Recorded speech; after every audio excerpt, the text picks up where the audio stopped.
রামকে বাঁচানোর জন্য যে আন্দোলন, সেই আন্দোলনকে গড়ে তুলছেন। তার কারণ আমরা যারা এখানে এসেছি, আমরা আমাদের সমস্ত রাজনৈতিক যে বিষয় রয়েছে বা রাজনৈতিক যা পরিচয় রয়েছে তা বাদ দিয়ে আমরা এসে উপস্থিত হয়েছি। তার কারণ আমরা মনে করি যে কলকাতার শুধু হেরিটেজ নয়, কলকাতাকে এক সময় মানুষ চিনত ট্রামের জন্য। ট্রামটা আমাদের হেরিটেজ, হলুদ ট্যাক্সিও আমাদের হেরিটেজ। দেখুন, শুধু ট্রাম নয়, হলুদ ট্যাক্সিও তুলে দেওয়ার পরিকল্পনা চলছে। তাই আমরা মনে করি বিশিষ্ট জনেরা যারা উপস্থিত আছেন এখানে, তারা নিশ্চয়ই বলবেন। তবে আজকে যেহেতু ন্যাশনাল ইউথ ডে, আমরা যুব সম্প্রদায়কে বলতে চাই এই আন্দোলনে আরো এগিয়ে আসতে হবে আমাদের। তার কারণ যদি আমাদের থেকে আমাদের হেরিটেজটাই নিয়ে নেওয়া হয়, তাহলে কিছু পড়ে থাকে না, ভুলে গেলে চলবে না। আমার পূর্ববর্তী বক্তা বলছিলেন কে ট্রাম লাইনে পিচ দিয়েছে, পিডব্লিউডি, কেএমসি, কেউই জানেন না। না জানাটাই স্বাভাবিক ব্যাপার, জানাটাই অস্বাভাবিক। তার কারণ এই এত বড় রাস্তায়, এই এত বড় ট্রাম রুটে রাত্রেবেলা পিচ ঢেলে দেওয়া হলো, কেউ জানতে পারলেন না। এটা পৃথিবীর অষ্টম আশ্চর্য বলে পরিচিতি লাভ পাবে। আমরা মনে করি খুব পরিষ্কারভাবে, যারা আমরা ট্রামকে ভালোবাসি, কেন ছোটবেলায় কেউ না কেউ আমরা কখনো না কখনো ট্রাম চড়েছি। আপনাদের যদি একটা ছোট এক্সাম্পল তুলে ধরি, মনে করে দেখবেন one of the oldest route Joka. জোকায় কি দেখেছেন, জোকায় শুনেছেন, আপনারা জানেন বা আপনাদের বোঝানো হয়েছে ওখানে মেট্রো চলে, তাই তো? ওটা মেট্রো নয় মশাই, এটা মনোরেল। মনোরেল আর মেট্রো রেলের ভেতরে ফারাক আছে। যখন ট্রাম ছিল ভালো ছিল, প্রচুর মানুষ যাতায়াত করতেন, আপ অ্যান্ড ডাউন হতো। আপনি শুধু যেতে বলেছেন, কখন আসবেন সেটা বলেন। মনোরেল কখন আসবে, কবে কবে খুলবে কেউ জানে না, এটা বাস্তব। ওখানে গেলে বুঝতে পারবেন সমস্যা, যাত্রীদের সমস্যা জিজ্ঞেস করবেন। আজকে বিভিন্ন দেশের কথা বলছি, সেই সব দেশে নাকি উন্নত মানের ট্রামের ব্যবস্থা রয়েছে, টেকনোলজিকে ব্যবহার করা হয়েছে ট্রামের জন্য। দেখুন, অর্থের তো কোনো অভাব নেই। পশ্চিমবঙ্গে উৎসব, খেলা মেলা ইত্যাদি সবই হয়। তাহলে যখন কোটি কোটি টাকা সেখানে খরচা করা যায়, তাহলে ট্রামকে বাঁচানোর জন্যে প্ল্যানিং, ইমপ্লিমেন্টেশন এবং বাজেট অ্যালোকেশন কেন করা যায় না? আমরা খুব পরিষ্কারভাবে বলছি যে এই ট্রাম আমাদের কাছে আপন।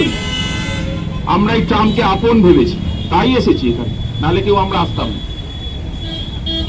এই ট্রাম আপন বলে আজকে রোববারের বাজারেও ক্যালকাটা ট্রাম ইউজার্স অ্যাসোসিয়েশন বসে এখানে মিটিং চালাচ্ছেন। এতগুলো মানুষ দাঁড়িয়ে আছেন এখানে, এতগুলো মানুষ শুনছেন। আমি শুধু আপনাদের কাছে বলতে চাই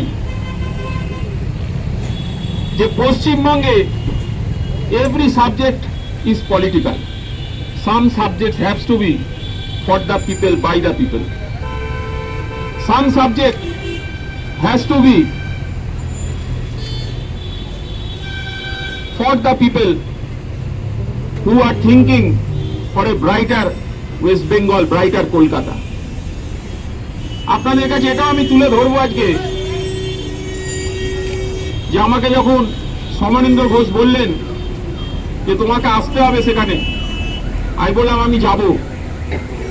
তার কারণ এই কলকাতা ট্রামের বাঁচানোর জন্য যে লড়াই, সেই লড়াইয়ে যোগ দিতে হবে, আমাদের সকলকে যোগ দিতে হবে, দল মত নির্বিশেষে। ফেলে দিন, সবসময় দল হয় না। এখানে রূপাদি বসে আছেন, আমাদের দিদি, ওনার দলের সাথে আমার হাজারো লড়াই থাকতে পারে, কিন্তু যখন ট্রাম্পকে বাঁচানোর বক্তব্য আসবে, সমস্ত দলের মানুষ যারা শুভবুদ্ধি সম্পন্ন মানুষ, সব দলেই 19-20 আছে, শুভবুদ্ধি সম্পন্ন মানুষ যারা, তারা রাস্তায় নামুন।